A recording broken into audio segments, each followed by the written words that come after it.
¿Qué es la historia humana? Es un registro de los vencedores, de poder y propósito. La evolución, la agricultura, la revolución y así sucesivamente. La mayoría están al menos vagamente familiarizados con estos conceptos. Pero, ¿y si no es tan simple? ¿Y si las historias de los antiguos, cuentos de dioses y ángeles, de gigantes y desastres, son más literales de lo que pueden parecer a primera vista? Mira más de cerca, y una historia alternativa de la raza humana puede ser revelada. Una que cambia totalmente el conocimiento convencional y la historia del poder. Esta es una historia alternativa que ha sido censurada fuera del entendimiento humano, en su mayoría olvidada o ignorada, hasta ahora.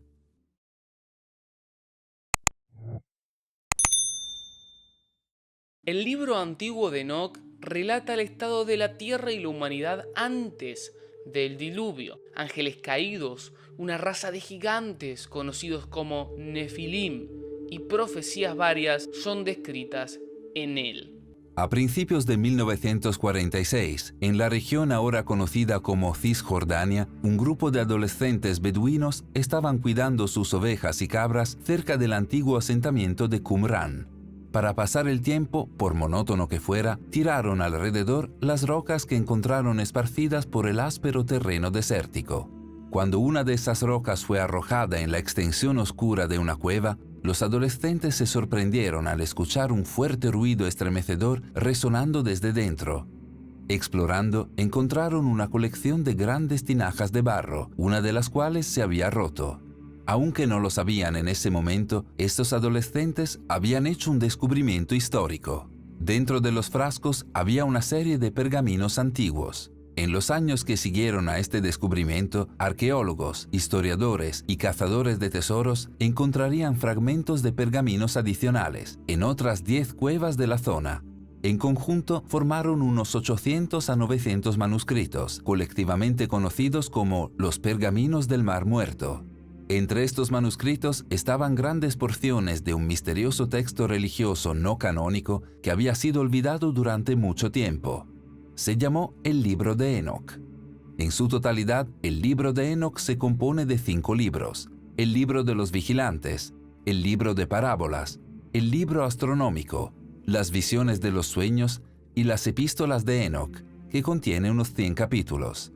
En el segundo libro de Enoc, también llamado el Libro de los Secretos de Enoc, podemos ver un relato de la creación muy interesante con unos detalles que no aparecen en Génesis. Debemos entender primero quién fue Enoc. Según el libro de Génesis, fue conocido como el bisabuelo de Noé, el séptimo hombre, descendiente desde Adán. Esto ubica, según algunos cálculos, al libro de Enoc con una antigüedad de 5.500 años. De hecho, el Libro de Enoc proporciona un relato de los hechos completamente diferente, conduciendo al gran diluvio de la época de Noé, la cual es una historia doctrinal completamente diferente.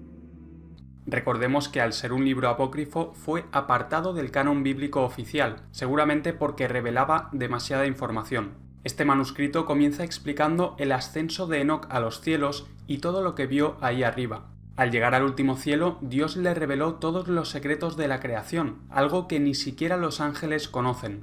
Empieza diciendo lo siguiente: antes de que llegaran a existir las cosas visibles, Dios era el único que se paseaba por lo invisible. Entonces pensó en poner un fundamento y creó la naturaleza visible a partir de lo invisible. Y aquí es cuando aparecen dos figuras cosmogónicas muy interesantes, llamadas Adoil y Arcas, una especie de seres primordiales que Dios utilizó en la creación del mundo. Dios ordenó que descendiera de lo invisible un ser visible, llamado Adoil, grande en extremo, y en su vientre tenía una gran luz. Y le dijo: ábrete, Adoil, y que se haga visible lo que están haciendo de ti. Al abrirse salió una gran luz que contenía todas las cosas que Dios había pensado crear. Luego puso un trono y se sentó sobre él. Esto es muy interesante porque la Biblia menciona varias veces el trono de Dios, aunque no aparece expresamente mencionado durante la creación descrita en Génesis. Luego Dios le dijo a la luz que subiera por encima de su trono y fuera el fundamento de las cosas de lo alto, y no existe cosa alguna por encima de esa luz. Esto también es sorprendente porque está diciendo que hay una luz por encima del trono de Dios y que más allá de esta luz no existe ninguna otra cosa. Es como una especie de límite de todo lo existente. De nuevo Dios ordenó que saliera de lo invisible un ser visible, y salió Arcas, duro y pesado. Dios le dijo que se hiciera sólido en la región inferior y quedó convertido en el fundamento de las cosas inferiores. Luego dice que por debajo de las tinieblas no existe ninguna otra cosa, es decir, que en las regiones inferiores también había una especie de límite de todo lo existente.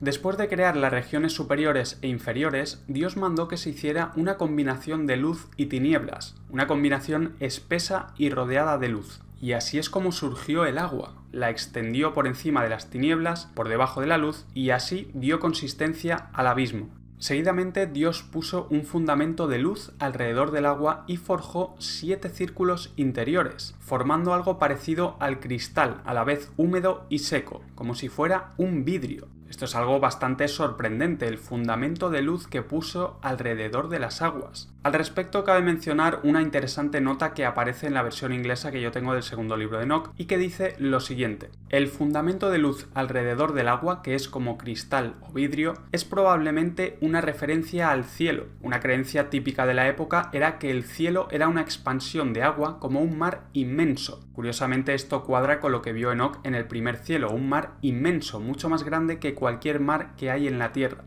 Luego dio consistencia a los círculos del cielo, seguramente los 7 círculos que forjó anteriormente, y mandó que todas las aguas de las regiones inferiores que están bajo el cielo se reunieran en un solo contingente. Igual que sucede en Génesis, aquí también hace la distinción entre las aguas superiores que están encima de la bóveda y las aguas que están por debajo.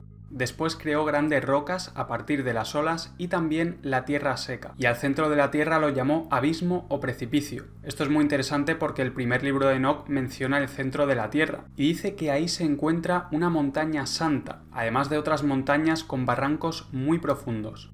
El segundo libro de Enoc dice que en el momento de la creación había un abismo o precipicio en el centro de la Tierra, el cual seguramente siga existiendo hoy en día. De hecho, esto es algo que aparece mucho en series, películas y videojuegos.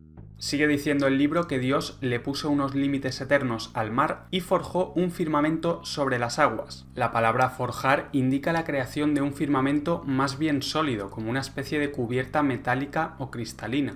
Después lanzó una mirada a la piedra firme y con el fulgor de su vista recibió el rayo su maravillosa naturaleza, fuego en el agua y agua en el fuego, sin que aquella extinga a este y sin que éste seque a aquella. Por este motivo dice que el rayo es más brillante que la luz del sol, algo sin duda muy curioso. El agua sería una combinación de luz y tinieblas y el rayo una mezcla de agua y fuego. Luego dice que de la roca hizo un gran fuego y del fuego creó las formaciones de los ejércitos incorpóreos. Pero uno del orden de los ángeles, apartándose juntamente con la formación que estaba a sus órdenes, concibió el pensamiento inaudito de colocar su trono por encima de las nubes que están sobre la tierra, para así poder equipararse a Dios. Entonces Dios lo lanzó desde la altura juntamente con sus ángeles y él se mantuvo volando en el aire continuamente sobre el abismo. Evidentemente está hablando de Satanás y los ángeles caídos, que después tuvieron relaciones con mujeres humanas y engendraron los gigantes Nefilim.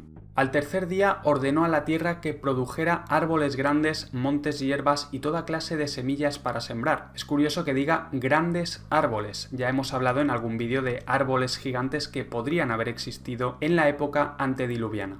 Luego Dios plantó el paraíso y lo cerró, colocando como guardianes ángeles de fuego armados. Esto es muy interesante, es posible que primero creara el paraíso o el Edén y posteriormente plantara un jardín en esa misma zona. Cabe mencionar que hay expertos que creen que el Edén es un lugar real en la Tierra. De hecho, hay mapas antiguos como este del año 1300 que los sitúan en una zona apartada del resto del mundo.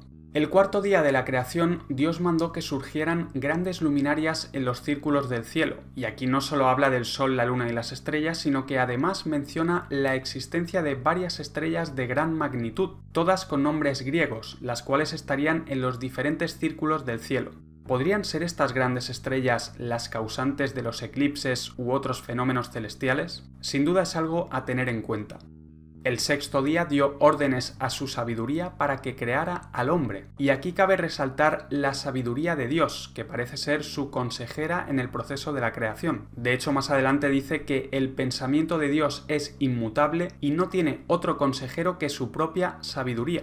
Luego vemos la suprema importancia que Dios le otorga al ser humano, diciendo que lo estableció en la tierra como un segundo ángel y entre sus criaturas no había nada parejo a él, lo constituyó como rey sobre la tierra. Después de crear un jardín en la parte oriental del Edén, Dios le abrió los cielos a Adán para que viera a los ángeles que estaban cantando un himno de victoria, y una luz sin sombras inundó el paraíso para siempre. Muy curioso esto de que abrió los cielos. Después de explicarle todo esto, Dios le dio a Enoc una tregua de 30 días para comunicarle a sus hijos y familiares todos los secretos que le habían sido revelados. Y aquí sucede algo muy extraño. Dios llamó a uno de sus ángeles principales, tétrico y terrible, y lo colocó al lado de Enoc. Su apariencia era de color blanco como la nieve y sus manos parecían de hielo. Él refrigeró el rostro de Enoc porque no podía aguantar el miedo que le infundía el Señor, de la misma manera que no es posible aguantar el fuego de un horno. Entonces le dijo Dios: Enoc, ningún hombre podrá mirarte a la cara sin que tu rostro haya sido refrigerado aquí. Esto es realmente sorprendente, parece que la presencia de Dios es demasiado para el ser humano. Por eso en las Escrituras se dice que ningún hombre puede mirarle a la cara y sobrevivir. Al bajar a la tierra, Enoc le explica a la gente todo lo que ha visto en los cielos y hace una descripción bastante gráfica de Dios, con unos detalles muy interesantes. Dice, por ejemplo, que su cara es semejante a un hierro candente, que al sacarlo del fuego despide centellas y abrasa. Sus ojos brillan como los rayos del sol e infunden pavor a los ojos humanos, y su palabra es como un gran trueno en medio de la confusión de las nubes. Viendo esta descripción, es normal que ningún ser humano pueda mirarle directamente. Enoc sigue diciendo que él vio los caminos del rayo y del trueno, los cuales son liberados con mesura sobre la tierra por una especie de mecanismo, ya que de otra manera la violencia de los rayos destruiría todo lo que hay en la tierra. Menciona también los depósitos de la nieve y la cámara de los vientos, algo que también aparece en el primer libro de Enoc. No obstante, aquí añade un detalle interesante. Dice que en el sitio donde están los vientos hay guardianes que llevan pesas y balanzas para medir los vientos y soltarlos sobre la tierra, de tal manera que no haya fuertes vientos que lo destruyan todo. Vemos de nuevo una especie de mecanismo para controlar la salida de los vientos, igual que sucede con los rayos. Finalmente, mientras Enoc le explicaba todo esto a la gente que estaba ahí presente, Dios dejó caer una niebla sobre la tierra y sobrevino una gran oscuridad que envolvió a los que estaban con Enoc. Entonces tomaron apresuradamente los ángeles a Enoc y lo llevaron hasta el cielo más alto, donde el Señor le acogió y le colocó delante de sí por toda la eternidad. Y al retirarse las tinieblas de la tierra, se hizo luz y la gente miraba sin comprender cómo Enoc había sido arrebatado. Algo realmente sorprendente, fue como una especie de abducción entre tinieblas y la gente que estaba ahí presente no sabía muy bien cómo había ascendido. Y aquí termina el viaje de Enoc en la tierra, después de haber sido arrebatado a los cielos durante 60 días. En ese tiempo escribió 366 libros con todo lo que Dios le había revelado. Luego bajó a la tierra para entregarle los libros a sus hijos y finalmente fue arrebatado de nuevo al cielo para permanecer ahí durante toda la eternidad. Sin duda una historia increíble y una información muy reveladora acerca de la creación de nuestro mundo.